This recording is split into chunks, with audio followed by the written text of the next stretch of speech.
वनचारी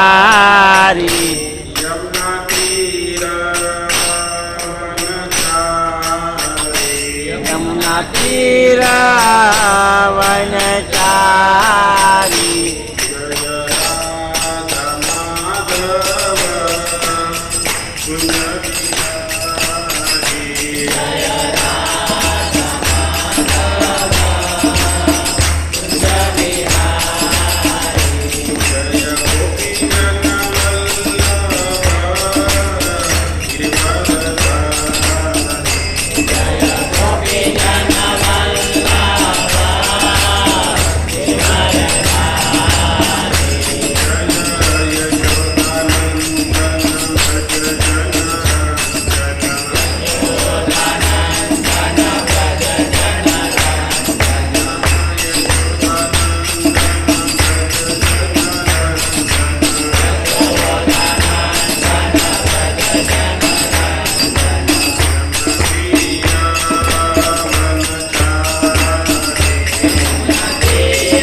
श्रीरूपं साग्रजातं सकलरघुनाथान्वितं तं सजीवं साद्वैतं सावधूतं परिजनसहितं कृष्णचैतन्यदेवं राधा कृष्णपादा सहगणललिता श्रीविशाखान्वितं च नमो विष्णुपादाय कृष्णपृष्ठाय भूतले श्रीमते भक्तिवेदान्त स्वामीति नामिने नमस्ते सरस्वती देवे गौरवाणी प्रदायिने निर्विशेष शून्यवादी पाश्चात्यदेशतारिणे हे कृष्णा करुणा सिन्धु दीनबन्धो जगत्पते गोपेश गोपिकाकान्त राधाकान्त नमोऽस्तुते तप्त काञ्चन गौराङ्गी राधे वृन्दावनेश्वरी वृषभानुसुते देवी प्रणमामि हरिप्रिये नमो महावदन्याय कृष्णप्रेमप्रदायते कृष्णाय कृष्णचैतन्य नाम्ने गौरद्विषे नमः वाञ्छाकल्पतरुभ्यश्च कृपासिन्धुभ्य एव च पतितानां पावनेभ्यो वैष्णवेभ्यो नमो नमः हरे कृष्णा हरे कृष्णा कृष्णा कृष्णा हरे हरे हरे राम राम राम हरे हरे તમારી પાછળ એક શ્લોક બોલજો નીલાંચલ નિવાસાય નીલાંચલ નિવાસાય નિત્યાય પરમાત્મને બલભદ્ર સુભદ્રાભ્યો जगन्नाथाय ते नमः जगन्नाथाय ते नमः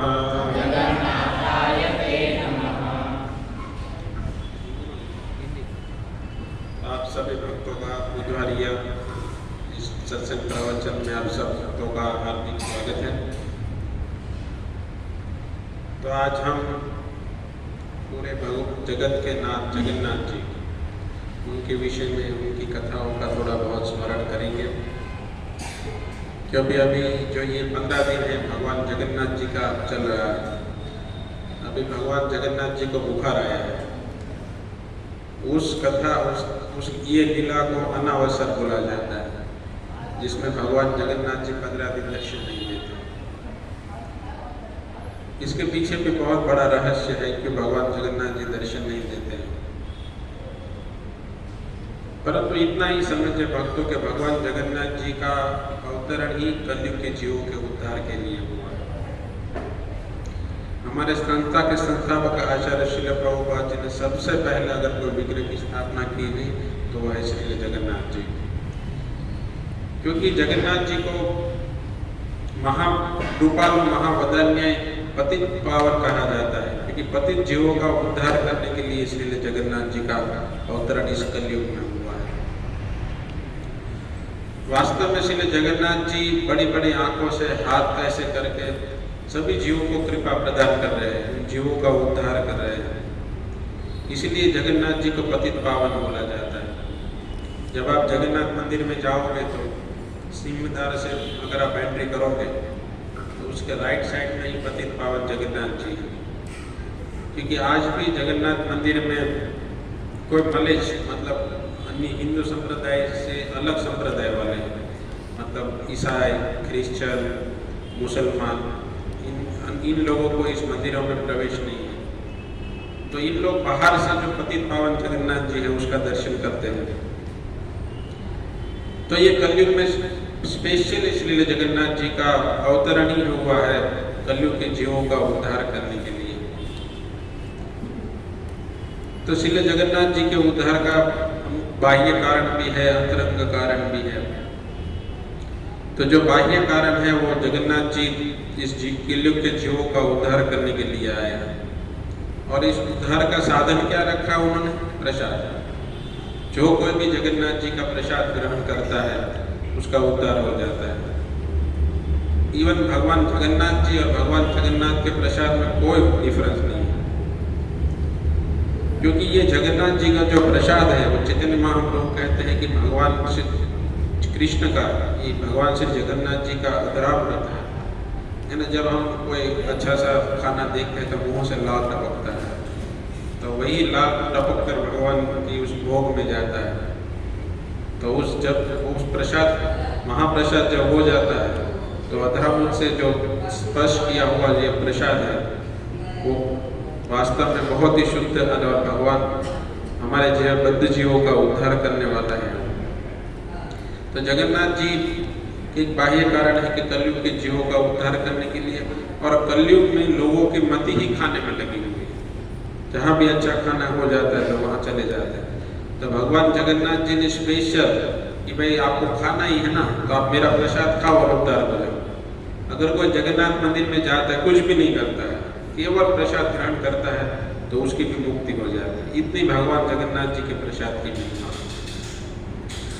और जगन्नाथ जी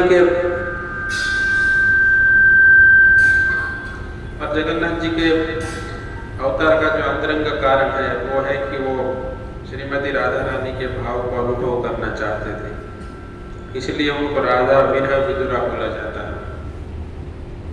श्री चैतन्य महाप्रभु जब राधा भाव को धारण करके आए तब श्री चैतन्य महाप्रभु कृष्ण विरह में थे, और जो जगन्नाथ जी थे वो राधा विरह में थे। एक ही भगवान का दो स्वरूप था, सही कृष्ण सही जगन्नाथ सही चैतन्य महाप्रभु। वही श्री चैतन्य महाप्रभु कृष्ण के विरह में, कृष्ण का जो विरह का आस्वादन करने के लिए स्वयं श्रीमती राधा रानी का, क्योंकि भगवान स्वयं अपना जो सुख है, अपनी भक्ति का जो सुख है वो आनंद नहीं ले सकते। जिस तरह कोई व्यक्ति किसी चीज का आस्वादन करना चाहता है, तो जो आस्वादन वाला व्यक्ति है वो उतना जो भोग करता है उस भोग्य वस्तु का उतना आनंद नहीं ले पाता है जितना जिसका भोग आ जाता है। तो उसी प्रकार से चैतन्य महाप्रभु से भगवान कृष्ण ने देखा कि मेरी भक्ति में इतना तो क्या आनंद है कि भक्त लोग सब कुछ छोड़ देते हैं, है ना। जब श्रीमती राधा गोपियों ने पूरा घर बार छोड़कर वृंदावन के वंशीवट में आ गए भगवान की रासलीला में, तो सब कुछ छोड़ दिया। उन्होंने पति को छोड़ दिया, बंधु बांधवों को छोड़ दिया। तो भगवान सोचते हैं कि ऐसा तो क्या है मेरी भक्ति में। तो उस भक्ति का आस्वादन करने के लिए श्री चैतन्य महाप्रभु के अवतार आए और उन्होंने राधा भाव को धारण किया और कृष्ण भक्ति का प्रचार किया। और वही श्री चैतन्य महाप्रभु इसी जगन्नाथ मंदिर जगन्नाथपुरी में पिछले 22 साल रहे, जहाँ जगन्नाथपुरी में वास किया और नित्य प्रतिदिन श्री जगन्नाथ जी का दर्शन करने जाते थे चैतन्य महाप्रभु। और श्रील प्रभुपाद जी ने भी जगन्नाथ जी को मुख्य विग्रह के रूप में रखा और सबसे पहले उन जगन्नाथ जी की स्थापना की अपने इस्कॉन में, और पूरे विश्व में ये जगन्नाथ जी का प्रचार कर दिया। पहले तो केवल जगन्नाथपुरी तक ही रथ यात्रा सीमित थी, पर श्रील प्रभुपाद जी की कृपा से पूरे विश्व में श्रील जगन्नाथ जी की रथ यात्रा निकलती है और अनेक जीवों का उद्धार कर रहे हैं जगन्नाथ जी। ऐसे कई अनेक एग्जाम्पल है इस्कॉन में भी कि लोग भक्त बने हैं कैसे, भगवान जगन्नाथ जी का दर्शन करके। यही दिन में श्री जगन्नाथ जी मंदिर से बाहर निकलते हैं। ऐसे कोई भगवान नहीं है जो सामने से जाते हैं, है ना। भगवान कृष्ण तो कहते हैं कि चल भाई तू इधर आ तो मैं तेरा उद्धार करूँगा, मैं तेरे पीछे नहीं आने वाला हूँ। पर भगवान वही कृष्ण जगन्नाथ जी के रूप में लोगों के पीछे भागते हैं कि भाई तू आ मेरे पास आ, मैं तेरा उद्धार करूँगा। तो यही जगन्नाथ जी आज रोड पर निकलते हैं।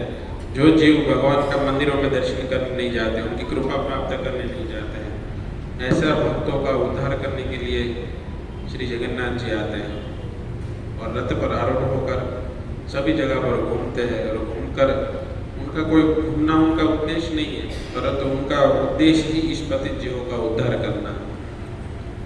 क्योंकि जगन्नाथ मंदिर में मलेच्छ अन्य संप्रदायों का अंदर प्रवेश नहीं है, तो उनका भी उद्धार करने के लिए उनका भी एक कारण है कि जगन्नाथ जी बाहर आते हैं, क्योंकि उस रथ यात्रा के समय उन लोग जगन्नाथ जी का दर्शन कर सके। इतने भगवान जगन्नाथ पतित पावन है। जगन्नाथ जी की अनेक महिमा है, तो हम आज सुनेंगे किस प्रकार इस जगन्नाथ जी का आविर्भाव हुआ है ना। अब ये जो स्नान पूर्णिमा गई ना, वही जगन्नाथ जी का आविर्भाव का दिन था। जैसे भगवान कृष्ण का आविर्भाव जन्माष्टमी के दिन हुआ है ना, चैतन्य महाप्रभु का आविर्भाव गौर पूर्णिमा के दिन हुआ है फाल्गुन मास की। उसी प्रकार श्री जगन्नाथ जी का जो आविर्भाव है यही स्नान पूर्णिमा के दिन हुआ है। तो ये परम पवित्र दिन है। उसी दिन श्री जगन्नाथ जी का अवतरण हुआ है। भगवान जगन्नाथ जी के विषय में अनेक कथाएं हैं, परंतु मुख्य कथा ये है कि जब एक बार भगवान ब्रज में रहते थे और ब्रज छोड़कर भगवान जब वृंदावन में आए, तो भगवान के वीरा में गोपियाँ, उनके ग्वाल बाल, उनकी माता यशोदा जी, उनके पिता नंद महाराज सब भगवान के वियोग में थे और सभी लोग भगवान कृष्ण की याद कर रहे थे। जब से भगवान जब वृंदावन को छोड़कर गए, तब से उन ब्रजवासियों की आंख से आंसू नहीं सूखा है, निरंतर उनके आंसू बहते जाते हैं और सब लोग भगवान कृष्ण का विरह में है और चाहते हैं कि कब हमारे हृदय से प्राण निकल जाए। इतना विरह उत्पन्न हो रहा था, परंतु वो जीवित इसीलिए थे कि भगवान कृष्ण एक न एक दिन वृंदावन में वापस आएंगे, क्योंकि भगवान उनको वादा करके गए थे कि मैं एक दिन वापस आऊँगा। तो उसी आस में सारे ब्रजवासी जीवित थे और भगवान के विरह में सदैव भगवान कृष्ण की याद में रोते रहते थे, कब भगवान कृष्ण आएंगे, कब हम वैसे ही भगवान कृष्ण के साथ रासलीला करेंगे। भगवान के जो ग्वाल सखा थे सोचते थे कब भगवान आएंगे, कब हम भगवान कृष्ण के साथ उनके साथ खेलेंगे और किस हम गायों को चराने जाएंगे। नंद महाराज सोचते थे कब मेरा बेटा आएगा, यशोदा माँ सोचती थी कब आएगा लाला, तब मैं उसको मक्खन खिलाऊंगे।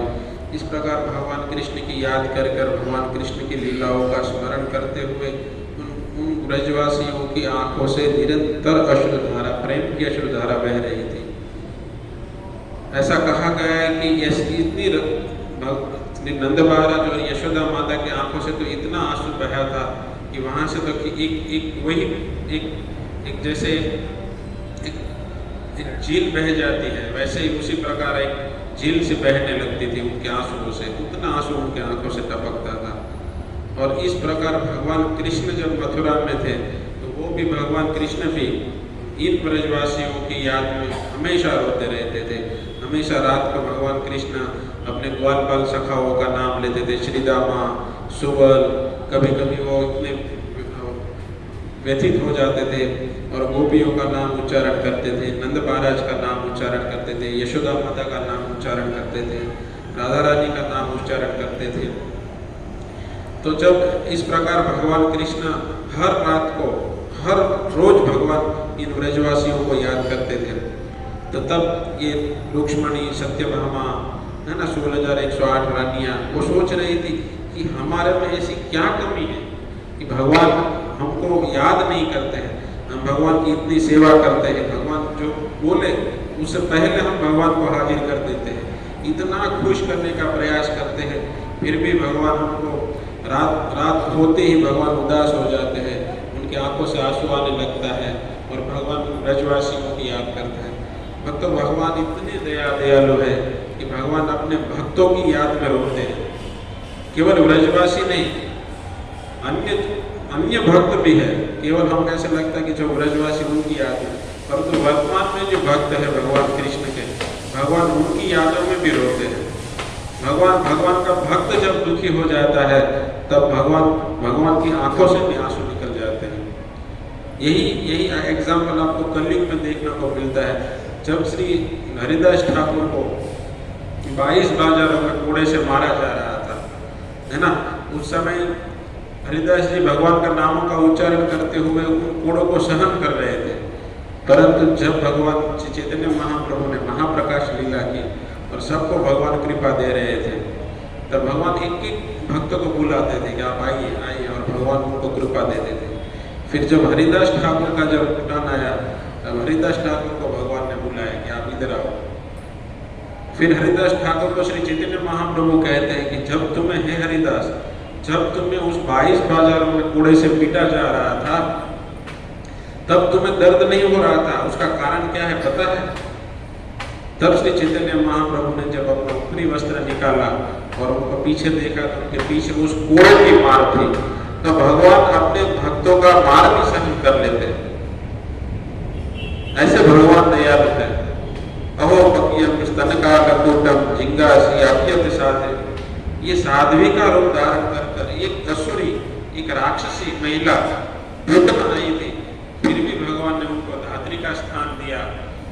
तो सोचो भक्तों, जो भगवान के प्रति अपना समर्पण कर देता है तो भगवान उसकी कितनी रक्षा करते हैं, क्या गति देते हैं भगवान, हम सोच भी नहीं सकते हैं।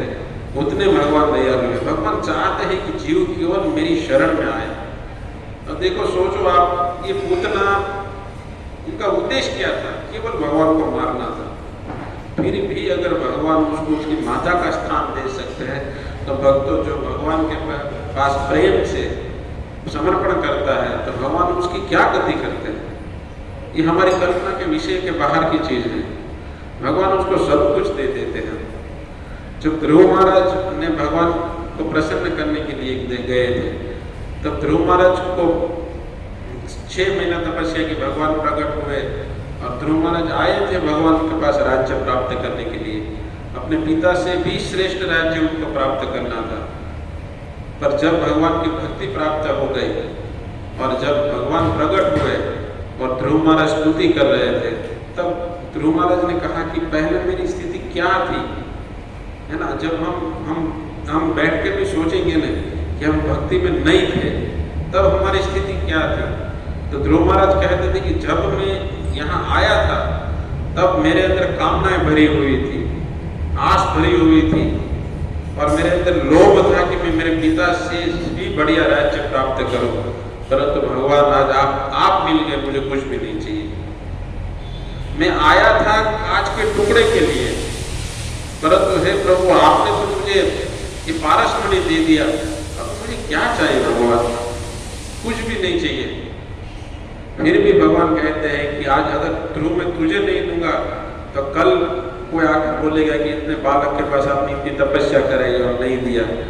ध्रुव महाराज नहीं चाहते थे, फिर भी भगवान ने उनको ध्रुव लोक दिया। आज भी वो अमर है ध्रुव लोक। भक्त जो भगवान की भक्ति करता है ना, वो इस जीवन में अमर हो जाता है। बाकी देखो, बड़े बड़े राजा गए। आज हमारे सौराष्ट्र की बात कही जाए तो सौराष्ट्र में अनेक राजा हो गए, बड़े बड़े राजा हो गए, परंतु आज भी बोला जाता है कि सौराष्ट्र किसका, तो बोलते हैं मेहता नरसिंह का। आज मारवाड़ किसका? मारवाड़ में अनेक बड़े बड़े राजा हो गए। राजस्थान में बड़े बड़े, एक से एक बढ़कर राजा हो गए। आज हिंदू संस्कृति भी जिंदा है तो उसका कारण ही मारवाड़ के राजा। परंतु आज एक भी राजा को नहीं पहचाना जाता है। अगर मारवाड़ किसका, तो बोलते हो मीराबाई का। यह है भगवान के भक्ति का प्रभाव। भक्त अगर कोई व्यक्ति भगवान की भक्ति करता है, आज देखिए श्रील प्रभुपाद जी का प्रभाव देखिए, भक्ति सिद्धांत महाराज का प्रभाव देखिए। आज सारे लोग प्रभुपाद जी को पूछ रहे हैं, सारे लोग भक्ति सिद्धांत महाराज को पूछ रहे हैं। क्यों? उनकी भक्ति के प्रभाव से आज जो व्यक्ति इतनी भगवान की शुद्ध अहेतु की भक्ति करता है, तो निश्चित वो व्यक्ति अमर हो जाता है। देखो, भक्ति में एक चीज है, भौतिक जीवन में हम धीरे धीरे क्षीण हो जाते हैं।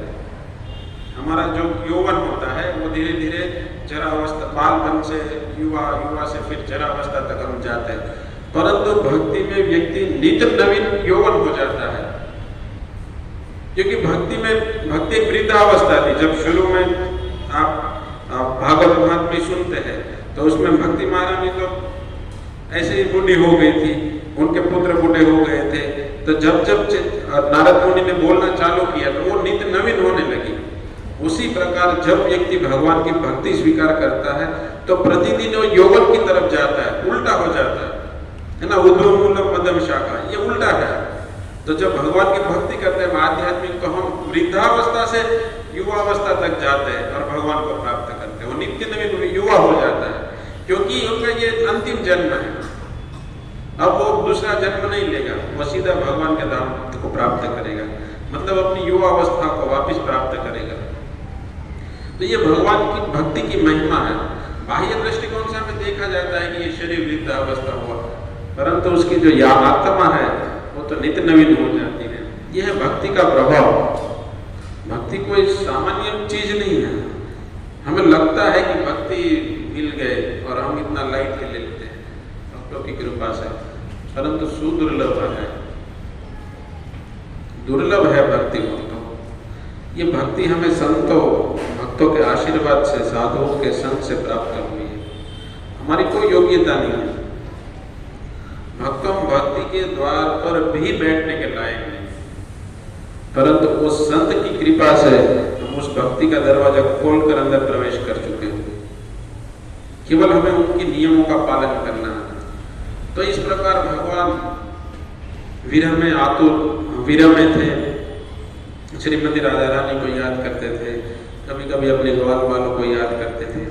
तो सभी रानियां एक बार इकट्ठी हुई कि भगवान, क्योंकि भगवान 16,108 रूपों में अलग अलग रानियों के साथ रहते थे, तो सभी रानियों ने एक बार मीटिंग किया कि भगवान क्या रात को तुम्हारे यहाँ भी याद करते? हाँ, कि आज तो वो कुछ नंद बाबा का नाम ले रहे थे। तो दूसरी रानी बोली हाँ, यहाँ तो यशोदा मैया का नाम ले रहे थे मेरे पास जब थे तब। तो कोई रानी बोली जी श्रीमती राधा रानी का नाम ले रहे थे, कोई सखाओं का नाम ले रहे थे। इस प्रकार भगवान नित्य विरह में रहते थे, ब्रजवासियों के विरह में।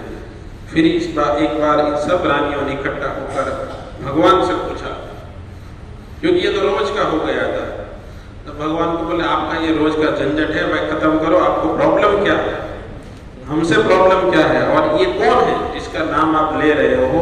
हम तो उसको पहचानते नहीं हो, और उन्होंने आपको इतना क्या प्रेम दिया है कि आप हमारे प्रेम को तुच्छ समझ रहे हो? उसकी कोई गिनती नहीं है। हम पूरा रात पूरा दिन आपकी सेवा में लगे रहते हैं, फिर भी प्रभु आप प्रसन्न नहीं होते।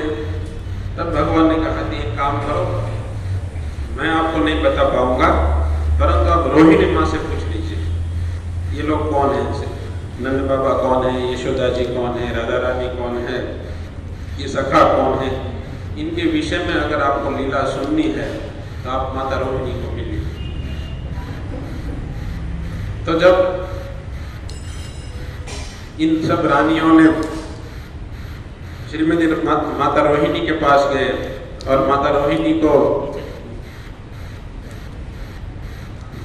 हरे कृष्णा कृष्णा कृष्णा हरे हरे, हरे राम राम राम हरे हरे, हरे कृष्णा कृष्णा कृष्णा हरे हरे, हरे राम राम राम हरे हरे, हरे कृष्णा कृष्णा कृष्णा हरे हरे, हरे राम राम राम हरे हरे, हरे कृष्णा कृष्णा कृष्णा हरे हरे, हरे राम राम राम हरे हरे, हरे कृष्णा कृष्णा कृष्णा हरे हरे, हरे राम राम राम हरे हरे, हरे कृष्णा कृष्णा कृष्णा हरे हरे, हरे राम हरे कृष्णा हरे हरे। तो सब रानियों इकट्ठा हुई और बोले आज रोहिणी माता से मिलने हैं, फाइनली आज सब झंझट खत्म करना है, ये रोज रोज का हमको ये नहीं सुनना है। सब रानियां इकट्ठे हुई, रोहिणी माता को बुलाया कि रोहिणी माता ऐसा ऐसा हमारे साथ हो रहा है, तो आप कृपया हमें इनकी लीलाओं का स्मरण कीजिए। जिस लीलाओं को याद कर कर भगवान रोते हैं, हम चाहते हैं कि हम उन भक्तों की लीलाओं को सुने। तब रोहिणी माता ने कहा कि मैं आपको लीला तो सुनाऊंगी, परंतु ये लीला जब मैं सुनाऊं तब भगवान कृष्ण नहीं आने चाहिए या बलराम जी नहीं आने चाहिए। तो बोले ठीक है। तो उन्होंने द्वारका में एक बड़ा सा हॉल था, भगवान उस समय सुधर्म सभा में चले गए थे। तो बोले भगवान तो अभी सुधर्म सभा में है, तो आप हमें उस कथाओं को सुनाइए। तो रोहिणी माता ने कहा कि ये भगवान ये ब्रजवासियों की व्रज की लीला इतनी मधुर है कि भगवान कहीं से भी आकृष्ट हो जाएंगे और फिर इधर आ जाएंगे। तो हम तो गेट बंद कर देते हैं और गेट के बाहर गेट कीपर को रख देते हैं। तो भगवान तो इन रानियों ने कहा कि पर गेट कीपर बनेगा कौन? तो 16,108 रानी बोले तुम बनो, वो बोले तुम बनो। कोई रेडी नहीं हो रहे, सबको भगवान की इस लीलाओं को, मधुर लीलाओं को सुनना था। तो अभी बलि देगा कौन? तब सबने सोचा कि सुभद्रा जी आप जाओ ना। तो सुभद्रा जी बोले मुझे तो कथा सुनने, तो आप मुझे क्यों बलि का बकरा बना रहे हो? आप में से कोई जाओ। तब सब लोग ने सुभद्रा जी को मनाया कि आप छोटी है, आप भगवान की बहन है, तो आप बाद में उनके पास से लीला सुन लेना, परंतु अभी हमें सुनने दो और आप गेट कीपर बन जाओ। अगर हम लोग उधर गेट कीपर बने, उन्होंने बहाना निकाला कि अगर हम गेट कीपर बने तो भगवान तो अंदर आ जाएंगे, हमारी मानेंगे नहीं, पर आप उसकी बहन हैं तो आप उनको रोक सकती हैं, तो आप उधर गेट कीपर बन जाओ। तो सबको मनाने से और रोहिणी माता के कहने पर सुभद्रा जी उस गेट कीपर बन गए। दरवाजा बंद हुआ और यहाँ भगवान कृष्ण की लीलाओं को चालू हुआ। तो भगवान जहाँ भगवान की कथा होती है, गायन्ति पद भक्ता तत्र तिष्ठामि नारद। हे नारद, जहाँ मेरी कथा, मेरी लीला सुनती है, वहाँ मैं तुरंत उपस्थित हो जाता हूँ।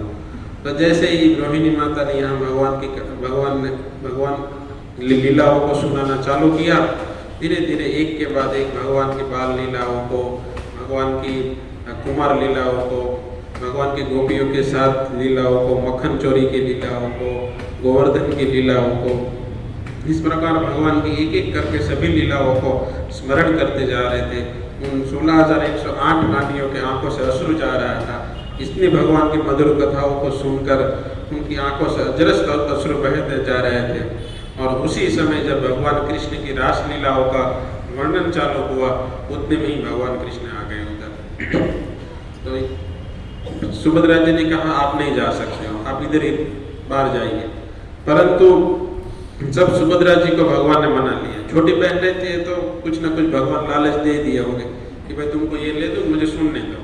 अच्छा ठीक है, मैं अंदर नहीं जाऊंगा सुभद्रा जी को, आप यहाँ से मुझे किवाड़ से तो सुनने दो। फिर भगवान कृष्ण उधर आके बलराम जी और तीनों इन लीलाओं का सुनने लगे। जैसे ही भगवान कृष्ण ने उन लीलाओं को सुना, भगवान के अंदर अष्टसात्विक विकार आने लगे। भगवान की आंखें बड़ी हो गई, हाथ अंदर चला गया, पैर अंदर चला गया। और इस रूप को देखकर सुभद्रा जी का भी यही हाल हो गया। दोनों भाइयों के रूप को देखकर उनको क्या हुआ, उनको देखकर सुभद्रा जी का भी ये रूप हो गया। उतने में ही उधर से नारद मुनि आए और नारद मुनि ने इस रूप को देखा। जैसे ही नारद मुनि ने रूप को देखा, भगवान सचेत हो गए और फिर भगवान जैसे ही पहले रूप में थे ऐसे आ गए। फिर नारद मुनि ने भगवान को प्रार्थना की कि हे प्रभु, आप हमें इस रूप का वापिस दर्शन दीजिए। तब नारद मुनि को भगवान ने कहा कि आप चिंता मत कीजिए, इस द्वापर के बाद जो कली आएगा उसमें हे नारद मुनि आपको इस रूप का दर्शन होगा। ये जो मेरा जो रूप है, जो हाथ अंदर चला गया, आंख अंदर चला गया, तो ये भगवान की लीलाओं का कथाओं को सुनते सुनते इस विरह में भगवान का ये रूप हुआ है। श्रीमद् गौर गोविंद महाराज कहते हैं कि उनको बोलते थे राधा विरह विदुरा। श्रीमती राधा रानी के विरह में जो पागल हो गए, विदुर हो गए हैं, उसको राधा विरह विदुरा बोला जाता है। ये है जगन्नाथ जी का अंतरंग कारण। बाह्य कारण तो हमने देखा कि जीवों का उद्धार करने के लिए और उनकी कृपा के रूप में प्रसाद को देने के लिए श्री जगन्नाथ जी प्रकट हुए। और एक कथा हम सुनते हैं जो स्कंद पुराण की कथा है, महाराज इंद्रद्युम्न की, और फिर कैसे भगवान प्रकट हुए उसकी कथा हम सुनते हैं। हमारे ब्रह्मा जी के एक दिन में 14 मनु होते हैं। कितने मनु होते हैं? 14। और अभी कौन सा मनु चल रहा है? 7वां व्यवस्थित मनु। तो ये जो है स्वयंभू मनु, पहले जो मनु हुए उस मनु के समय की ये घटना है। उस समय इस भगवान ब्रह्मा जी के एक दिन में 14 मनु होते हैं और एक मनु में 72 चतुर्युग 72 चतुर्युग होते हैं। मतलब एक चतुर्युग में त्रेता, कली, द्वापर और सतयुग, इस प्रकार 4 ऐसे 72 चतुर्युग होते हैं। उतना ब्रह्मा जी का एक दिन होता है और उतनी ही रात होती है। और ऐसे ब्रह्मा जी का 100 साल का आयुष्य रहता है। सोचो ब्रह्मा जी का आयुष्य कितना होगा। 14 मनु, एक मनु 72 चतुर्युग राज करते हैं। तो उसी समय महाराज इंद्रधुम्न नाम के एक राजा थे और उनकी नगरी का नाम था अवंती।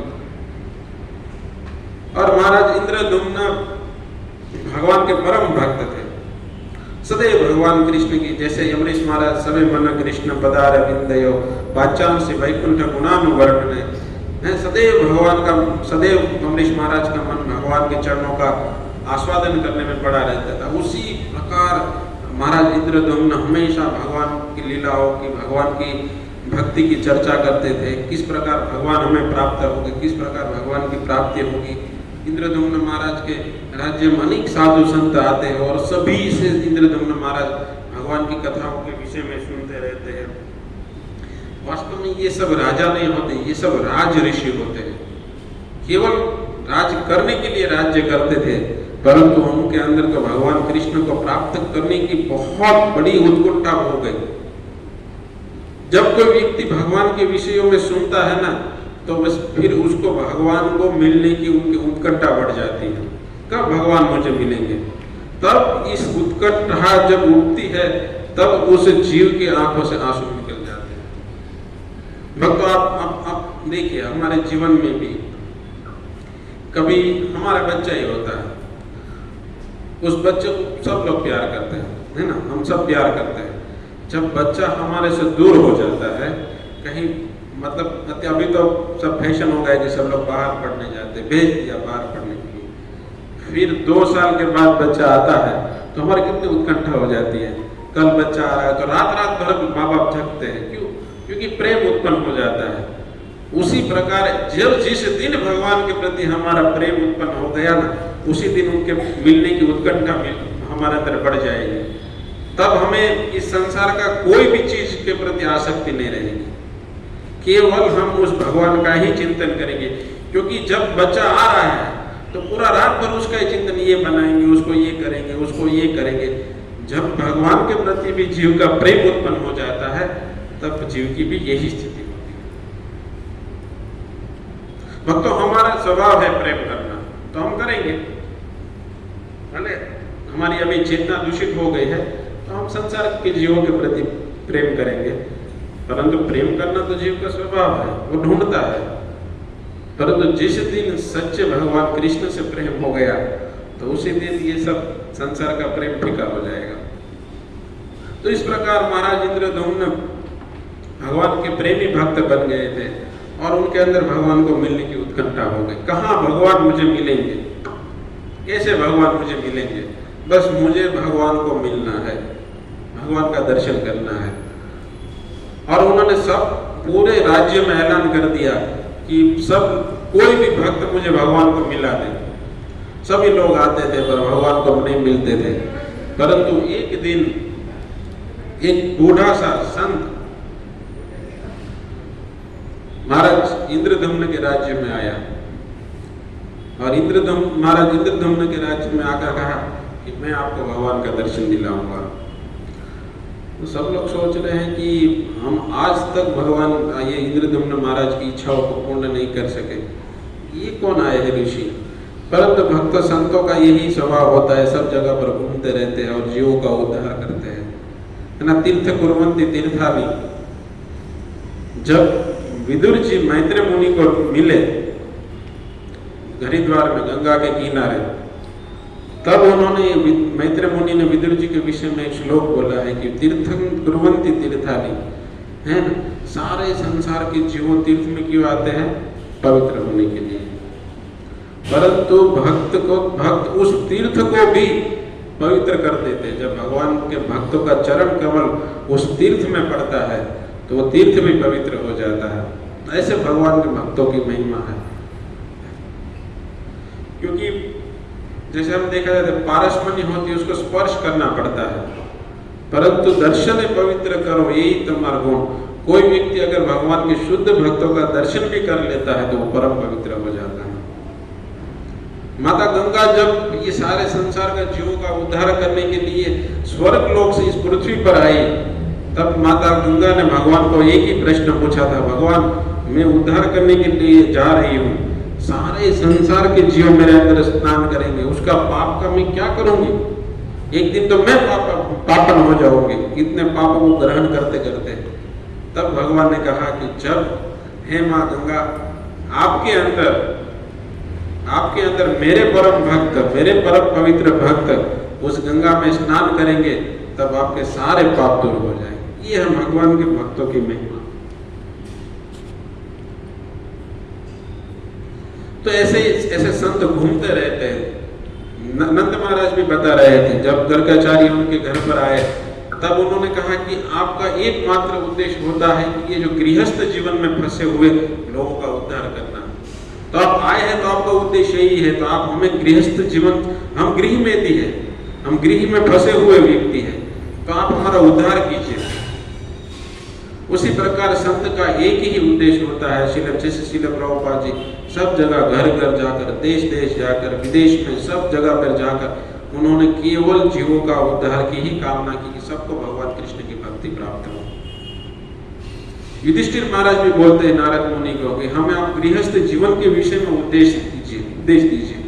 भक्त संतों की यही परिभाषा होती है, जब भी मिले कृष्ण कथा करें जहां से जीवों का उद्धार हो। ऐसा नहीं होता कि संत केवल उस व्यक्ति के पास पैसे या भौतिक लालसा से उनके पास जाए, नहीं, वो संत है ही नहीं। संत का तो एक ही उद्देश्य होता है कि वो बस पर जीवों का परमार्थ करने के लिए घर घर जाए। उसी प्रकार ये भगवान का ये जो शुद्ध भक्त थे, वो इंद्रधुम्न महाराज के अवंतीपुरी में आए और महाराज इंद्रधुम्न से मिले और इंद्रधुम्न महाराज को कहा कि अभी भी भगवान इस धरातल पर है और आप उस भगवान का दर्शन कर सकते हैं। तो बोले कैसे भगवान का दर्शन करो? तब उन्होंने कहा कि उत्कल देश में, जिसको अभी उड़ीसा कहा जाता है, कभी तो उसको उड़ीसा भी कहा जाता है, आज उसको उड़ीसा कहा जाता है, पहले उड़ीसा कहा जाता था, पहले उत्कल भी कहा जाता था। उस उड़ीसा में, उस उत्कल देश में एक नील समुद्र है। उस उत्तर पूर्वी दिशा में, उत्कल देश में उत्तर पूर्वी दिशा में एक नील समुद्र है, जो नीला समुद्र है, आज भी है। और उसके तट पर नीलाचल नाम का एक पर्वत है और उस नीलाचल पर्वत में नीलगिरी नाम की एक गुफा है। उस गुफा के अंदर नील माधव रहते हैं। पूरा एड्रेस बता दिया उन्होंने। वो जो संत आए थे उन्होंने पूरा एड्रेस बताया कि नील समुद्र के किनारे एक पर्वत है जो नीलाचल के नाम से जाना जाता है। आज भी नीलाचल वासी जगन्नाथ जी बोला जाता है। तो उस नीलाचल में, नीलाचल पर्वत में नील जो कंदरा है, गुफा है, उस गुफा के बाजू में कल्प वृक्ष है और उसके बाजू में ही एक कुंड है जो रोहिणी कुंड है। उसके बाजू में जो गुफा है, उस गुफा के अंदर भगवान नील माधव रहते हैं। जाओ राजा, आप भगवान का दर्शन कर लो। इतना कहते कहते ही वो जो भगवान, जो संत आए थे, वो संत कहाँ चले गए पता नहीं चला। सब लोग उनको ढूंढने लगे, कहाँ चले गए, कहाँ चले गए। फिर इंद्रधुम्न महाराज को इतना ढूंढने पर भी वो संत नहीं मिले, परंतु उन्होंने एड्रेस दे दिया था भगवान कहा, अब जाइए। देखिए ये आगे हमको ये कथा जब हम अंत में देखेंगे तब पता चलेगा ये और कोई नहीं, भगवान ही थे। क्योंकि भगवान को प्रकट होना था जगन्नाथ जी के रूप में और वो माध्यम थे इंद्रधुम्न महाराज। तो इंद्रधुम्न महाराज को बताया, एड्रेस पूरा बता दिया, उत्तर पूर्वी दिशा में उत्कल देश में, यहाँ आप भगवान नील माधव का दर्शन करते हो और साक्षात नील माधव रहते। तो फिर भगवान इंद्रधुम्न महाराज ने सोचा कि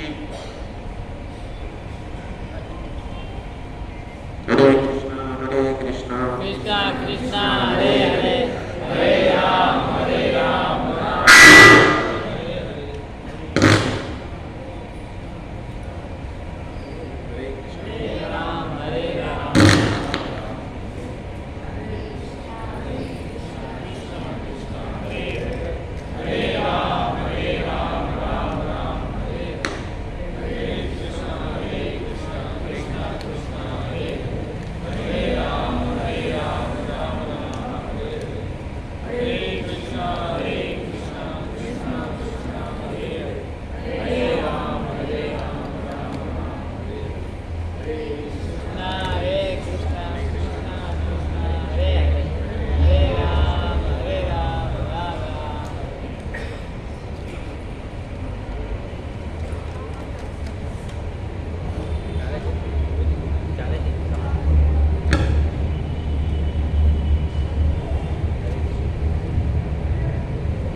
हरे कृष्ण।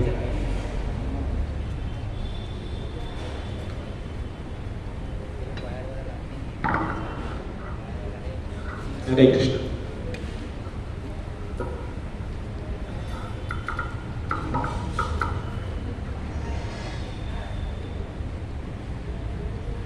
तो इस प्रकार महाराज इंद्रद्युम्न सोच रहे थे कि हम कैसे भगवान को प्राप्त करें, और वो जो संत आए थे वो अदृश्य हो गए। और फिर यहाँ इंद्रद्युम्न महाराज ने कहा कि चलो भाई, मैं तो अब आप मंत्रियों को बोला कि आप राज्य पाठ संभालो, मैं जाता हूँ नील माधव का दर्शन करने के लिए और भगवान नील माधव को खोजूंगा और उसका दर्शन करूंगा। आप सब लोग राज्य संभालिए। फिर सब मंत्रियों ने महाराज इंद्रद्युम्न कहा कि महाराज आप पागल मत बनिए, आप अगर जाओगे तो राज्य को कौन संभालेगा? तो आपके पास कहीं ऐसा समर्थ व्यक्ति है, आप उस व्यक्ति को भेज दीजिए, और जैसे ही वो नील माधव भगवान नील माधव का पता लगा लेंगे तो आप जाना और भगवान नील माधव का दर्शन प्राप्त कर लेना। तो सबने इतना समझाया तो महाराज इंद्रद्युम्न ने कहा ठीक है चलो। तो फिर उन्होंने कहा जाए कौन? तो एक विद्यापति नाम के उनके एक राजपुरोहित थे और परम भगवान के भक्त थे राजपुरोहित। और भगवान महाराज इंद्रद्युम्न को इतना पूर्ण विश्वास था उस विद्यापति के ऊपर, तो उस विद्यापति को बुलाया और उनको पूरा एड्रेस दिया, यहाँ भगवान नील माधव रहते हैं, जाओ आप उनका पता लगाओ। जैसे ही आपको पता लगता है बिना विलंब किए आप मेरे पास आ जाना, और फिर हम जाकर भगवान नील माधव का दर्शन करेंगे। तो इस प्रकार राजपुरोहित विद्यापति को पूरा विवरण दिया, और विद्यापति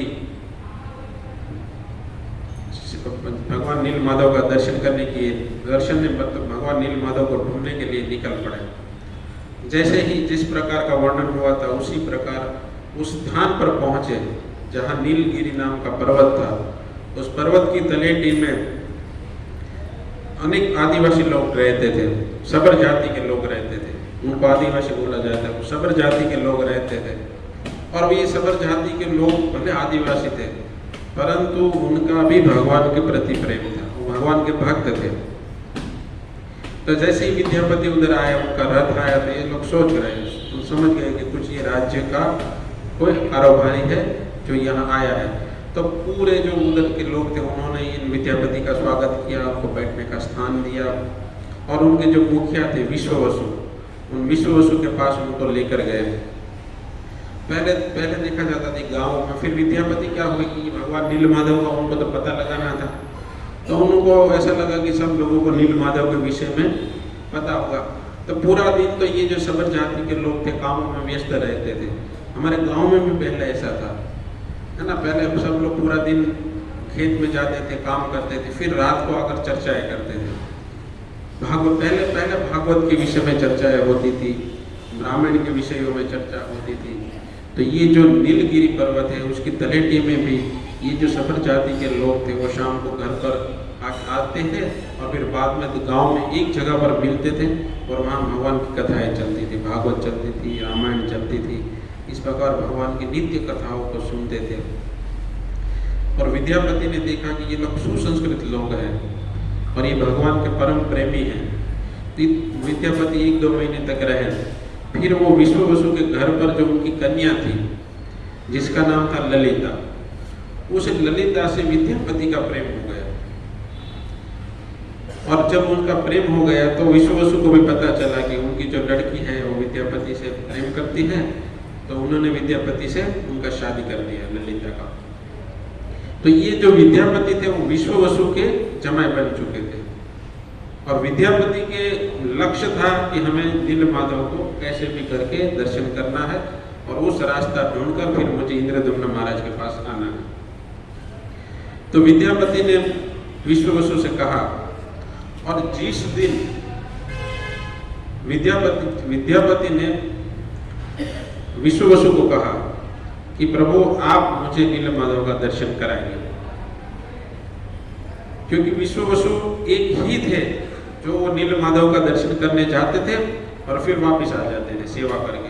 बाकी गांव के कोई लोग उधर नहीं जाते थे, क्योंकि विश्ववसु को भगवान की प्रत्यक्ष आज्ञा थी कि केवल आप ही मेरी पूजा करेंगे, मैं आपकी ही पूजा को स्वीकार करूंगा, अन्य किसी व्यक्ति की पूजा स्वीकार नहीं करूंगा, तो आप ही मेरी पूजा करना। अगर कोई दूसरा व्यक्ति उधर आया तो फिर मैं चला जाऊंगा। तो विश्ववसु को विद्यापति ने अनेक बार याचना की कि आप मुझे भगवान नीलमाधव के पास लेकर जाइए और मुझे भगवान नीलमाधव का दर्शन कराइए। तो विश्ववसु ना बोलते थे। फिर विद्यापति ने एक दिन अपनी पत्नी ललिता से कहा कि आप अपने पिताजी को बोलिए कि मुझे नीलमाधव का दर्शन कराए। तब ललिता को भी विश्ववसु ने कहा कि नहीं, मैं नीलमाधव का दर्शन नहीं करा सकता। परंतु जब अपना पुत्र या पुत्री जिद पर अट जाते हैं तब तो उसके पिता को वो कार्य करना ही पड़ता है। तब ललिता ने सीधा विश्ववसु को धमकी दे दिया कि अगर आप विद्यापति को, नीलमाधव का, मेरे पति को, अगर आप भगवान का दर्शन नहीं करवाते हो तो मैं यहाँ मर जाऊंगी। तब ललिता को विश्ववसु ने कहा कि ठीक है, आज मैं उनको दर्शन करने के लिए साथ में लेकर जाऊंगा। मतलब जब ये घटना घटनी थी उसी समय नीलमाधव ने विश्ववसु से कहा था कि अभी आपकी सेवा का समय समाप्त हो रहा है, आज के बाद अभी महाराज इंद्रद्युम्न मेरी सेवा करेंगे। तो विश्ववसु चाहते थे कि कोई ये उनके पास उसको लेकर नहीं जाओ, जितना दिन खींच सको उतना दिन खींचने का उन्होंने प्रयास किया, और उन्होंने देखा कि विधि को कोई टाल नहीं सकता है। इसीलिए उन्होंने सोचा, ऐसा नहीं था कि वो अपनी बेटी की जिद के सामने फंस गए, परंतु उन्होंने सोच लिया कि अभी तो इंद्रद्युम्न आज नहीं तो कोई किसी और माध्यम से भी भगवान की सेवा इंद्रद्युम्न महाराज करेंगे। तो इस प्रकार विश्ववसु ने कहा कि ठीक है, परंतु मेरी एक कंडीशन है, यहाँ से मैं आपको आंखों से पट्टी बांधूंगा और उधर लेकर जाऊंगा, वहाँ आंखों से आपकी पट्टी खोलूंगा, आप नीलमाधव का दर्शन करेंगे और वापस मैं आपकी आंखों की पट्टी बांध दूंगा और फिर वापस घर आकर मैं खोलूंगा। तो ये विद्यापति तो बोले ठीक है, परंतु ये भी राजगुरु थे, तो ये भी चालाक तो थे ही। तो उन्होंने कहा उनकी पत्नी से कि आप मुझे एक सरसों की पोटली दे दीजिए, क्योंकि सरसों जो होता है तुरंत उग जाता है। तो सरसों की पोटली साथ में दे दी ललिता ने। ललिता ने पूछा क्यों, तो बोले नहीं मेरे को चाहिए, आप दे दीजिए। तो ललिता ने उनको, उनकी पत्नी ने उस सरसों की पोटली को दे दिया। उस सरसों की पोटली को लेगा और उसमें यहाँ थोड़ा सा छेद कर दिया विद्यापति ने, क्योंकि उनकी आंखें तो बांध दी गई थी और ऐसे ही वो जा रहे थे। रास्ते में जाते जाते पूरे रास्ते में वो सरसों का जो बीज था वैसे ही गिरता जा रहा था।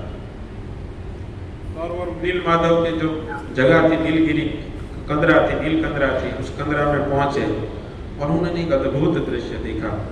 उनके जो कल्प वृक्ष था, उनके पास जो रोहिणी कुंड था, उस रोहिणी कुंड में एक कौवा उड़ता उड़ता आया और कौवा जैसे ही रोहिणी कुंड में गिरा और देखा तो ये भगवान का जो पार्षद का रूप धारण करके वो बाहर आ गया। तो जब उन्होंने अपने ससुर विश्ववसु से पूछा कि ये कैसी घटना हो गई, तो उन्होंने कहा कि ये इतना परम पवित्र सरोवर है रोहिणी कुंड, अगर कोई व्यक्ति इसमें स्नान करता है तो भगवान का शुद्ध भक्त बन जाता है और भगवान के धाम को प्राप्त करता है। ये है रोहिणी कुंड की महिमा। तो इस प्रकार उन्होंने, विद्यापति ने भगवान नीलमाधव का दर्शन किया। जैसे ही भगवान नीलमाधव की सुंदरता को देखा, उनकी आंखों से आंसू निकल गए। अद्भुत भगवान का रूप था। उन रूप को देख के ही नीलमाधव का दर्शन कर विद्यापति अपने आप को धन्य समझने लगा। और फिर नीलमाधव की जो भगवान को जो पहनाया हुआ हार था, उस हार को विद्यापति को दिया विश्ववसु ने, ये लो भगवान क्या प्रसादी। फिर उन्होंने पूछा कि भाई ये जो फूल है ये पृथ्वी के फूल नहीं है, ये अद्भुत फूल है। तब विश्ववसु ने कहा कि जब मैं सुबह आता हूँ तो मैं सेवा करता हूँ, परंतु शाम होते ही मैं वापिस आ जाता हूँ। तो जो शाम की आरती जो होती है और शाम की जो पूजा होती है, वो देवता लोग इधर आकर भगवान को हार पहनाते हैं और भगवान की पूजा करते हैं। यही हार जो है वो मैं आपको प्रसादी के रूप में दे रहा हूँ। तो उस नीलमाधव की इतनी महिमा। इस प्रकार जब विश्ववसु ने भगवान नीलमाधव का दर्शन कराया विद्यापति की आंखें में वापस पट्टी बांध दी गई और वापस आ गए। फिर थोड़े दिन रुके और फिर थोड़े दिन रुकने के बाद ललिता से कहा कि मैं 1 महीने के लिए बाहर जा रहा हूँ और बाद में मैं वापस आ जाता हूँ। क्योंकि विद्यापति को पता चल गया था जगन्नाथ जी का जो नील माधव जी का जो स्थान है, उस स्थान के विषय में उनको पता चल गया था। क्योंकि उनको पता था सरसों था और बारिश का सीजन आते आते ही जैसे ही पानी लगता है सरसों को तुरंत उगना चालू हो जाता है। तो ये सरसों पूरे जहाँ जहाँ जाएंगे तो नील माधव का जो रास्ता है वो मिल जाएगा। और वहाँ से विद्यापति तुरंत अपने अवंतीपुरी में आए और महाराज इंद्रद्युम्न को बताया कि मैंने नील माधव का दर्शन भी किया।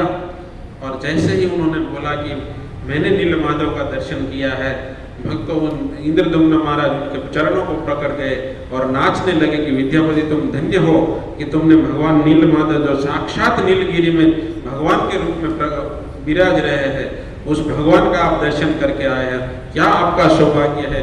उनके सौभाग्य का वर्णन कर रहे थे इंद्रद्युम्न महाराज। और इंद्रद्युम्न महाराज की आंखों से आंसू निकलने, बोले मैं कितना बड़ा दुर्भाग्य हूँ कि मुझे नील माधव का दर्शन नहीं हुआ और आपको मिल गया। तब विद्यापति ने कहा महाराज इंद्रद्युम्न आप चिंता मत कीजिए, मैंने पूरा रास्ता देख लिया है और हम जाएंगे और श्री नील माधव का दर्शन करेंगे। तो इस प्रकार विद्यापति ने कहा कि हम नील माधव का दर्शन करने जाएंगे। तब महाराज इंद्रद्युम्न ने कहा अब तो मैं चलता हूँ। जैसे ही बोले इंद्रद्युम्न महाराज बोले जहाँ राजा भक्त होता है ना तो उसकी प्रजा भी भक्त होती।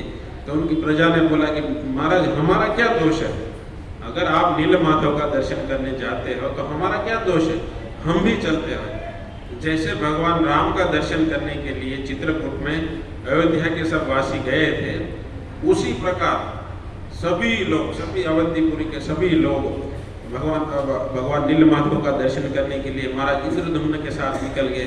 बड़ी सी सवारी निकली और इतनी बड़ी यात्रा निकल रही थी, इतनी सुंदर यात्रा निकल रही थी। तो उस यात्रा में नारद मुनि भी शामिल हो गए। नारद मुनि इंद्रद्युम्न महाराज को बोले मैं भी आऊँगा नील माधव का दर्शन करने के लिए। नारद मुनि और महाराज इंद्रद्युम्न एक रथ में सवार थे। नारद मुनि पूरे रास्ते में भगवान की कथाओं का, क्योंकि नारद मुनि का तो काम ही यही है, भगवान की कथाओं का स्मरण कर रहे थे। जहाँ भी रुकती थी वहाँ नारद मुनि कथा करते थे, कीर्तन करते थे। इस प्रकार यात्रा धीरे धीरे उत्कल देश में महानदी के किनारे रुकी। जो महानदी को, उस उत्कल देश में जो महानदी है उड़ीसा में, उस नदी को भी गंगा कहा जाता है। और उसके किनारे नारद मुनि, इंद्रद्युम्न महाराज और उनका पूरा राज्य उधर रुका हुआ था टेंट डालकर, क्योंकि दूसरे शुभ दिन उसे नीलगिरी में जाना था और वहां से भगवान नील माधव का दर्शन करना था। तो जैसे ही लोग रुके थे, रात को संध्या का समय हुआ और देखा थी कि कोई राज्य आक्रमण कर रहा है, ऐसा पूरा धुआं उड़ रहा था, घोड़े आ रहे थे और पूरा जो वातावरण था वो धूल दूषित हो गया। तो इंद्रद्युम्न महाराज को किसी ने बताया कि यहाँ के जो राजा है, उत्कल देश के जो राजा है, उस राजा को तो हमने बताया नहीं कि हम आ रहे हैं। तो उनको ऐसा लगा होगा कि ये हमारे पर चढ़ाई करने के लिए आ रहे हैं, इसीलिए उत्कल देश के राजा हमारे पर चढ़ाई करने के लिए आ रहे हैं। परंतु महाराज इंद्रद्युम्न को भगवान के तो परम भक्त थे, तो उन्होंने सोचा कि भाई उनको हम देखते हैं, क्योंकि भगवान के भक्त थे, वो सीधा किसी को दोषी नहीं मानते थे। उन्होंने बोला ठीक है उसको आने तो हम उनको बताएंगे हम यहाँ किस उद्देश्य से आए। तो जैसे ही महाराज नारद मुनि और इंद्रद्युम्न महाराज उधर गए और देखा तो राजा की आंखें सूज गई थी और पूरा चिंताग्रस्त थे। इंद्रद्युम्न महाराज और नारद मुनि ने उनको पूछा कि हे राजा आप क्यों इतने उदास हैं और आपकी इतनी आंखें क्यों सूज गई हैं और आपके राज्य में कुछ अकाल पड़ा है या कुछ दुर्घटना घटी है, तो आप हमें बताइए, हम आपकी मदद करने के लिए तैयार हैं। परंतु उस राजा, उत्कल देश के राजा ने रोते रोते हुए महाराज इंद्रद्युम्न को कहा कि अभी जो नील माधव जी थे वो अप्रकट हो चुके हैं। इतना ही सुनते जैसे ही वो राजा रो रहे थे, यहाँ इंद्रद्युम्न महाराज के सर पर पहाड़ टूट गया हो, इतना वो दुख हो गए, वज्रपात हुआ और वो महानदी में दौड़े आत्महत्या करने के लिए। तब नारद मुनि ने उनको रोका कि अगर भगवान अप्रकट हुए हैं तो इसमें कुछ न कुछ आपकी सेवाओं को स्वीकार करने के लिए ही भगवान अप्रकट हुए हैं। और भगवान क्यों अप्रकट हुए हैं उसका कारण हम जानते हैं, हम जानेंगे, उधर जाएंगे। नीलगिरी में जाएंगे, जहाँ भगवान नील माधव रहते थे वहाँ हम जाएंगे, आप चिंता मत कीजिए, उधर जाकर हम देखेंगे। फिर ये पूरा जो नारद मुनि के कहने पर महाराज इंद्रद्युम्न का पूरा राज्य प्रजाओं के साथ हम नीलगिरी में आए और वहाँ विश्ववसु से मिले। और विश्ववसु भी इतने दुखी थे और विश्ववसु ने कहा फिर कि जब 50 साल, ब्रह्मा जी का 100 साल रहता है, उसमें 50 साल तक नील माधव की सेवा होती है और उसी 50 साल के बाद जगन्नाथ जी की सेवा होती है, तो अभी भगवान जगन्नाथ जी प्रकट हो गए। ये नारद मुनि ने बताया। और फिर नारद मुनि उस जगह पर गए और वहाँ भगवान के नामों का कीर्तन किया, तो वहाँ उनको एक पुराना नरसिंह देव का मंदिर प्रकट हुआ, देखा उन्होंने, नरसिंह देव का मंदिर देखा। फिर उन्होंने सोचा कि भगवान नरसिंह का हवन किया जाए और भगवान नरसिंह का हवन किया। और नारद मुनि ने कहा कि हे इंद्रद्युम्न महाराज, आप ब्राह्मणों को दान दीजिए, गौओं को दान दीजिए। तो फिर इंद्रद्युम्न महाराज ने अनेक गायों को बुलाया, अनेक गायों को लाए, उस गायों को एक जगह पर बांधा और लाखों गायें थी जो ब्राह्मणों को दान देने के लिए। और उनके गाय जहाँ रहती है वहाँ खूर से खोदती है, उस खोदती थी, वहां से एक सरोवर बन गया।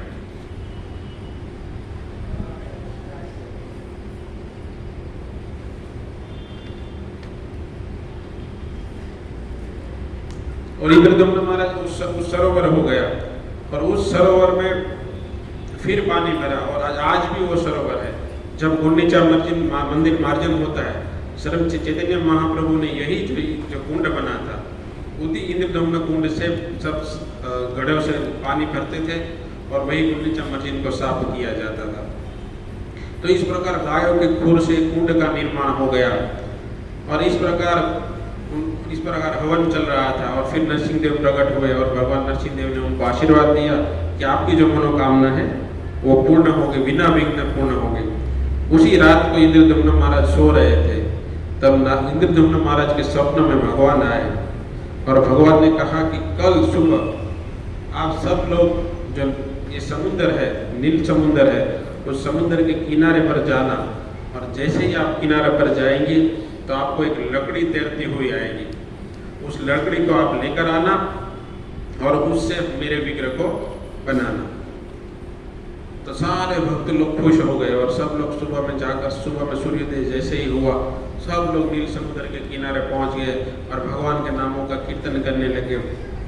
जैसे ही भगवान के नामों का कीर्तन कर रहे थे, उन्होंने देखा तो एक लकड़ी जो है वो तैरती हुई आ रही थी और जैसे उस लकड़ी को तैरती हुई आई, समुद्र के किनारे आई और सब लोगों ने उठाने का कोशिश किया पर वो उठ नहीं रही थी, वो इतनी भारी थी। यहाँ तक ये स्कंद पुराण में लिखा गया है कि वो सामान्य लकड़ी नहीं थी, परंतु वो शिरोदक्षाई विष्णु है। वो शिरोदक्षाई विष्णु का एक रोम निकल गया था, वो रोम ही लकड़ी का स्वरूप बनकर वो आ गए थे। साक्षात ये जो लकड़ी नहीं थी, परंतु साक्षात भगवान का ही रोमकूप था। फिर इंद्रद्युम्न महाराज ने सोने से बने हुए रथों, हाथियों को बुलाया और उस हाथियों से उस जो लकड़ी थी, उस लकड़ी को जहाँ नील माधव रहते थे उस स्थान पर लेकर गए।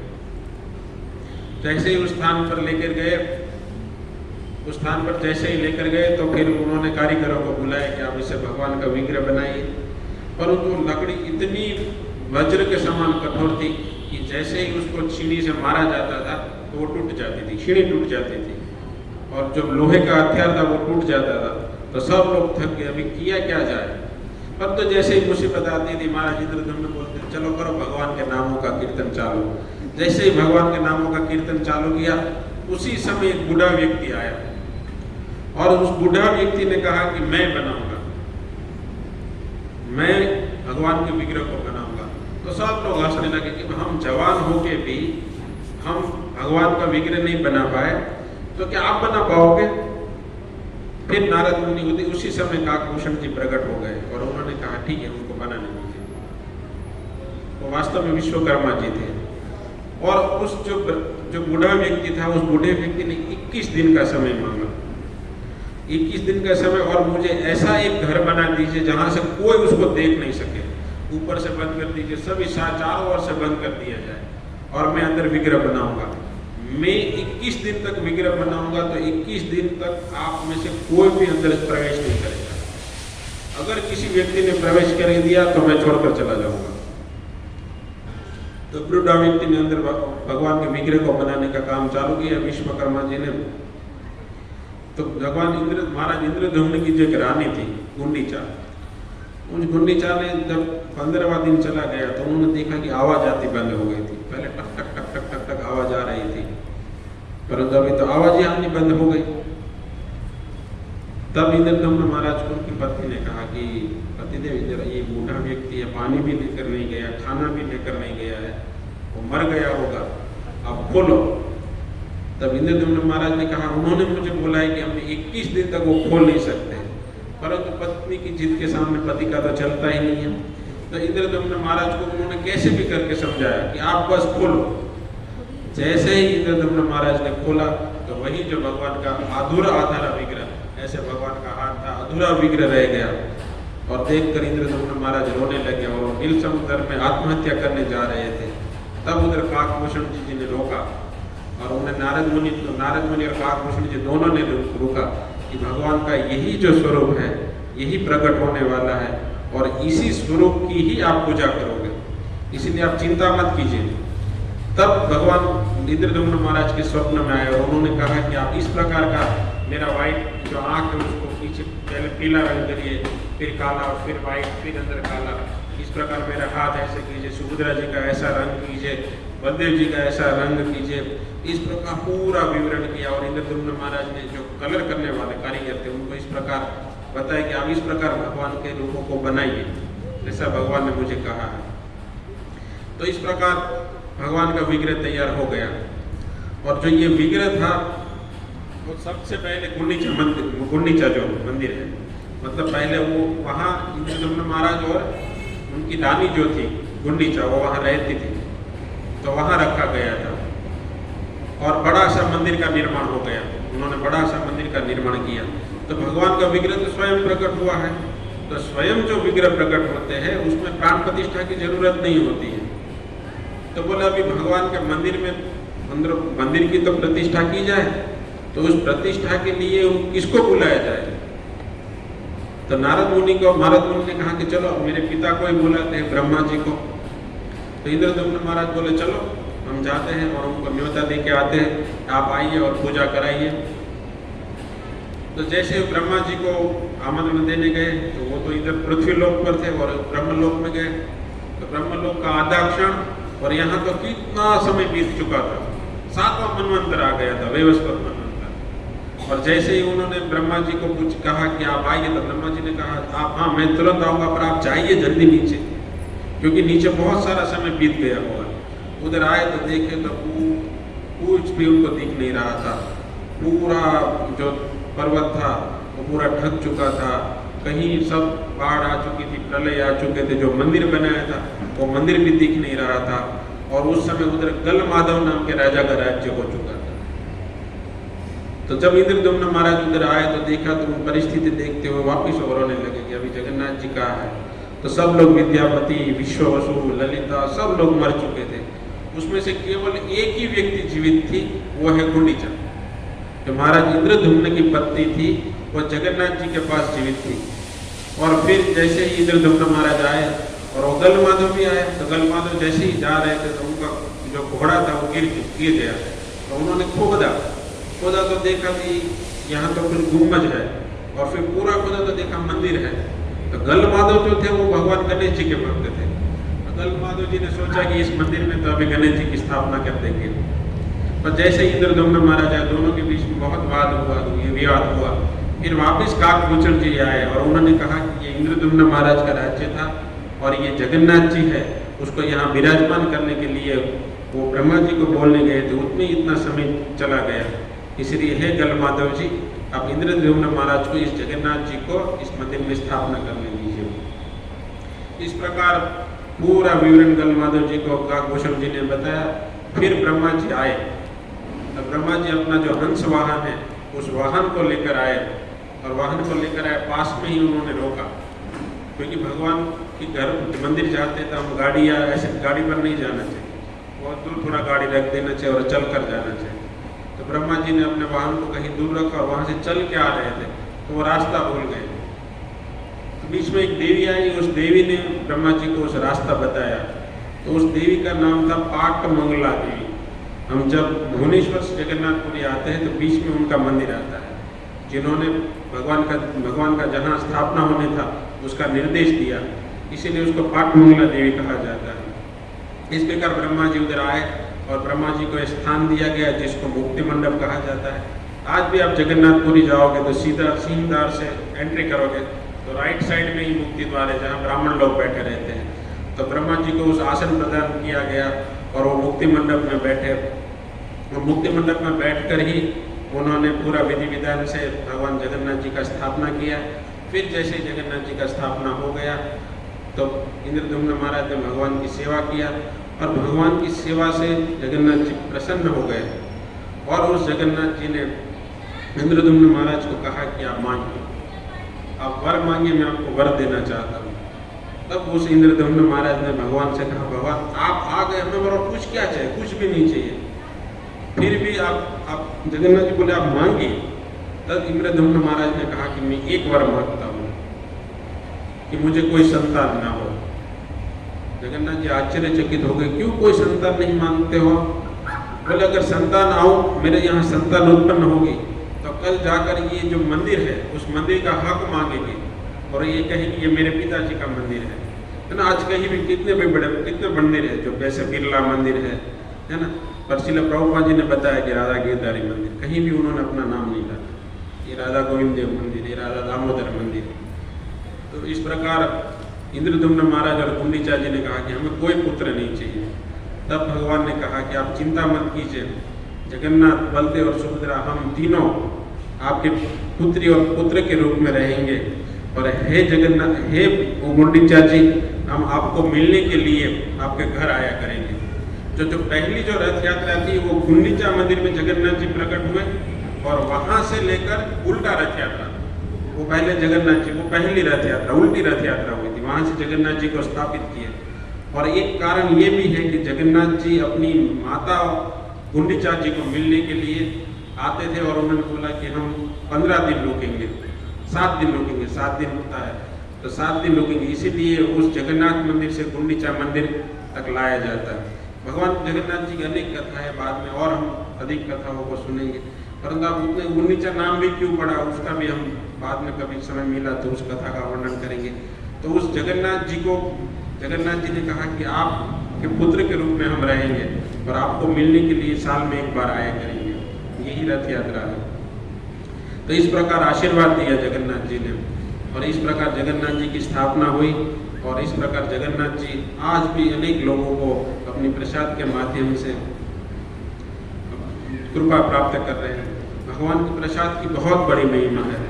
आप एक प्रसाद की महिमा सुनने के बाद हम इस प्रवचन को खत्म करेंगे।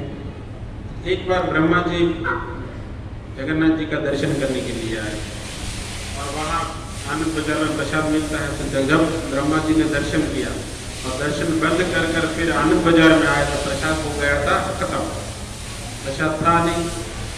और जगन्नाथ जी की जगन्नाथपुरी में इतनी प्रसाद की महिमा है, अगर कोई व्यक्ति जगन्नाथ जी का दर्शन नहीं करे और केवल प्रसाद ग्रहण कर आ जाए तो उसके वही फल मिलता है जो जगन्नाथ जी के दर्शन का मिलता है। इतनी भगवान जगन्नाथ जी के प्रसाद की महिमा है। तो जब ब्रह्मा जी ने देखा कि हमारे लिए तो प्रसाद बचा नहीं है, तो उस समय देखा तो एक कुत्ता जो था वो मटकी में पड़ा हुआ प्रसाद खा रहा था। तो ब्रह्मा जी ने उस कुत्ते को भगा दिया और उसमें जो प्रसाद था वो लेकर वो खाने लगे। मतलब भगवान जगन्नाथ जी का प्रसाद इतना पवित्र है, अगर कुत्ता भी उसे स्पर्श करता है तो वो दूषित नहीं होता है। इस प्रकार ब्रह्मा जी ने उस प्रसाद को ग्रहण किया। ऐसी भगवान के प्रसाद की महिमा है। तो इस प्रकार भगवान जगन्नाथ जी की स्थापना हुई और तब से भगवान जगन्नाथ जी उसी नीलाचल पर, उसी उड़ीसा में भगवान जगन्नाथ जी विराजमान हो रहे हैं। और जगन्नाथ जी 4 धामों में से एक धाम है ना। ऊपर बद्रीनाथ, जगन्नाथ जी, फिर द्वारका और रामेश्वर, इस प्रकार 4 धाम है। सतयुग का जो धाम है वो है बद्रीनाथ, द्वापर का जो धाम है वो द्वारका है और त्रेता का जो है वो रामेश्वर है और जो कलयुग का जो धाम है वो है जगन्नाथपुरी। और कलयुग में भगवान जगन्नाथ जी वहाँ विराजमान होते हैं। और ऐसा भी कहा जाता है कि बद्रीनाथ में भगवान साउथ में भगवान सोते हैं, द्वारका में भगवान रहते हैं और जगन्नाथ जी में भगवान प्रसाद ग्रहण करते हैं। और पंढरपुर में भगवान गाना भी गाते हैं, है ना, गाना भगवान पंढरपुर में गाते हैं। और तिरुपति में भगवान बिजनेस करते हैं और श्रीरंग में भगवान सोते हैं। तो इस प्रकार भगवान जगन्नाथ मंदिर में स्थापित हुए और इस प्रकार इंद्रदम्न महाराज और गुंडीचाव जी ने उन्हें भगवान की जो सेवा थी उनको स्वीकार किया, भगवान जगन्नाथ जी ने स्वीकार किया। और आज उसी क्रम में आज भगवान जगन्नाथ जी की पूजा हो रही है। तो फिर हम देखेंगे किस प्रकार भगवान की रथ यात्रा हुई और अगली बार देखेंगे। आज इतना ही समझ ली कि भगवान जगन्नाथ जी का जो प्राकट्य हुआ वो इस प्रकार प्राकट्य हुआ है। सबसे पहले द्वापर युग में भगवान ने नारद मुनि का दर्शन दिया और उसी क्रम में कुछ सतयुग की घटना थी। सतयुग के समय से और ब्रह्मा जी के पास गए, उतने समय में इतना मनवंतर बीत गया और फिर वापिस उस मंदिर का पुनर्जीर्णोद्धार हुआ और उसी जगन्नाथ जी को उस गुंडीचा मंदिर से जगन्नाथ मंदिर में स्थापित किया गया। और इस प्रकार भगवान जगन्नाथ जी का प्रादुर्भाव हुआ। जगन्नाथ बलदेव सुभद्रा मैया की जय। तो आप सभी भक्तों का धन्यवाद, आपने इतने धैर्य से भगवान जगन्नाथ जी की कथाओं को सुना। हरे कृष्णा कृष्णा कृष्णा हरे हरे, हरे राम राम राम हरे हरे।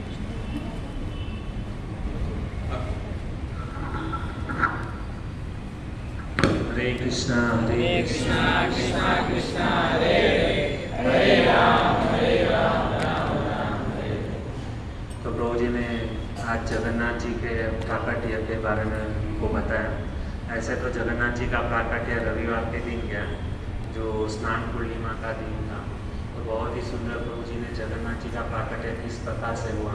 और यहाँ पे जो बहुत ही सुंदर उन्होंने श्लोक लिया ना, नीलाचलम निवासाय नित्याय परमात्मा ने बलभद्र सुभद्रायाम जगन्नाथाय ते नमः। बहुत ही यह सुंदर श्लोक है। जब भी हम जगन्नाथ जी को प्रणाम करते हैं तभी इस श्लोक का, इस मंत्र के द्वारा भगवान को प्रणाम करना चाहिए। तो लास्ट में कहने के तो बहुत कुछ है। जगन्नाथ जी की लीला अपरंपार है। सबसे कृपालु यदि कोई भगवान है तो वो जगन्नाथ। आप कहोगे क्यों? देखिए, भक्ति के जितने भी साधन है ना, जैसे हम माला करते हैं, बुक्स पढ़ते हैं, है ना, तो उसके अंदर थोड़ा हो सकता है हमको प्रॉब्लम होता है। जब करते समय नींद आ सकती है ना। बाद में बुक पढ़ते समय भी मतलब क्या है, नींद आ जाती है। लेकिन जगन्नाथ जी इतने कृपालु है, इतने कृपालु है। भक्ति के बहुत सारे साधन हैं लेकिन उसमें मतलब क्या है, तुरंत बेनिफिट नहीं मिलता है। लेकिन ये जगन्नाथ जी इतने कृपालु हैं कि उसका कोई भी यदि प्रसाद यदि कोई सेवन करता है ना तो जगन्नाथ जी प्रसन्न हो जाते हैं। वो भक्ति है। और जगन्नाथ जी का कोई भी प्रसाद खाता है तो उसके सारे पाप जलकर भस्म हो जाते हैं। तो जगन्नाथ जी इतने कृपालु है। तो ऐसा कोई भक्ति है कि हमको कभी प्रसाद लेते समय कभी नींद आता है? हमारे सामने जैसे प्रसाद का प्लेट आता है, हम 2 दिन से सोए नहीं, फिर भी लेकिन क्या है, प्रसाद जैसा आता है तो नींद नहीं आता है। तो जगन्नाथ जी इतने कृपालु हैं। तो बहुत ही सुंदर करुणा प्रिय प्रभु ने हमको जगन्नाथ जी के प्राकट्य के बारे में और उनके प्रसाद की महिमा के बारे में हमको बताया। तो हम सभी भक्त लोग उनके बहुत आभारी हैं। तो आइए हम करुणा प्रिय प्रभु के लिए एक बार हरे कृष्ण महामंत्र बोलकर उनका अभिवादन व्यक्त करें। हरे कृष्णा कृष्णा कृष्णा हरे हरे, हरे राम राम राम हरे हरे। और आप सभी भक्तों को पता होगा कि आने वाली 20 तारीख को, है ना, मंगलवार को जगन्नाथ जी की रथ यात्रा है। जो प्रभु जी ने बताया कि किस प्रकार से जगन्नाथ जी को गुंडीचा मंदिर से लेकर के जगन्नाथ मंदिर तक खींच करके लेके गए। तो बहुत ही जगन्नाथपुरी में तो बहुत ही भव्य मात्रा में यह होती है।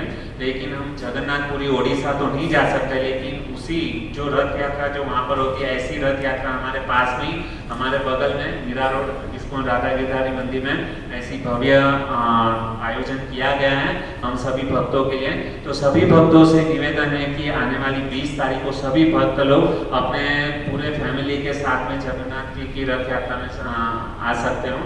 और जगन्नाथ जी के उस दिन वहाँ पे बहुत ही विपुल मात्रा में प्रसाद भी होगा। तो सभी भक्तों से निवेदन है जगन्नाथ जी के दर्शन के लिए और उनके प्रसाद पाने के लिए सभी भक्त लोग आइए, है ना।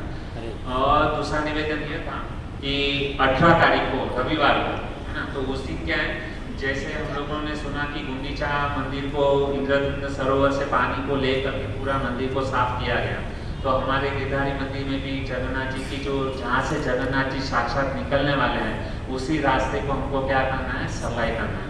तो हमारा परम सौभाग्य है कि जगन्नाथ जी अखिल ब्रह्मांड के नायक माना जिस रास्ते से निकलने वाले हैं उस रास्ते को हमको क्या करना है, झाड़ू से हमको उसको साफ करना है। तो ये बहुत ही सुंदर ये सेवा का लाभ है। तो सभी भक्त लोग उस सेवा के अंदर शामिल होते हैं। और उस दिन संडे के दिन है और संडे के दिन सबको छुट्टी है, और जैसे हम सेवा करके आएंगे तो हमारे लिए बहुत ही सुंदर मात्रा में प्रसाद का आयोजन है। तो सभी भक्तों से निवेदन करते हैं कि जगन्नाथ जी का ये जो गुंडीचा मंदिर मार्जन है, रास्ता साफ करने के लिए आइए। और उसके मंगलवार के दिन रथ यात्रा है, तो रथ यात्रा में भी आप लोग आइए।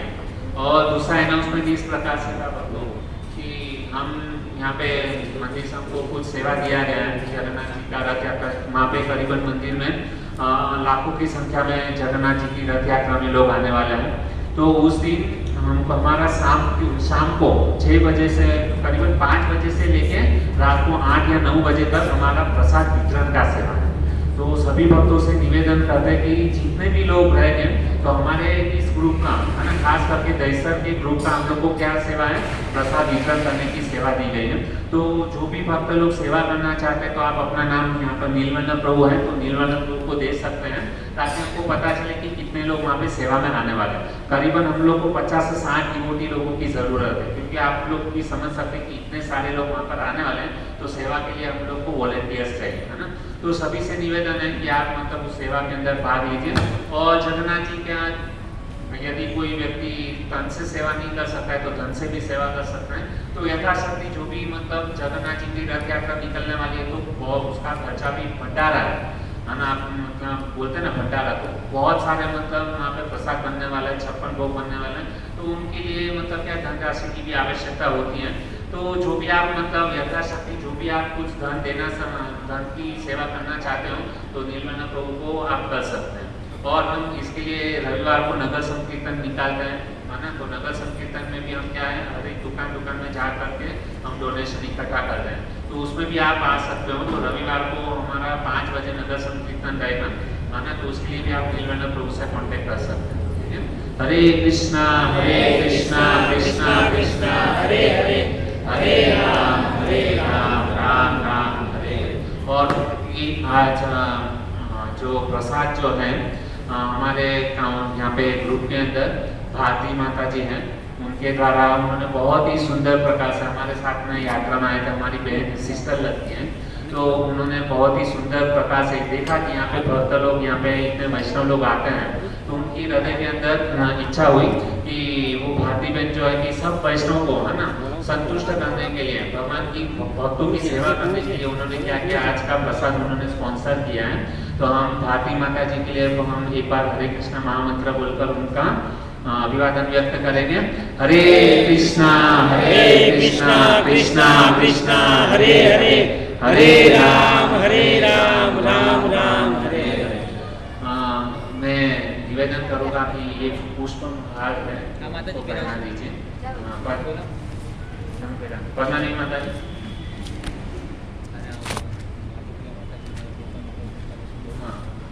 और दूसरा ये अनाउंसमेंट ये था कि ये जो जगन्नाथ जी का फाउंडेशन का जो सेवा है, हम उनके पूरे परिवार के लिए प्रार्थना करेंगे कि उनके परिवार में सुख संपत्ति और उनको भगवान जो भी उनकी इच्छा है वो पूरी करे, उनको भक्ति प्रदान करे। तो ऐसी मनोकामना के साथ है।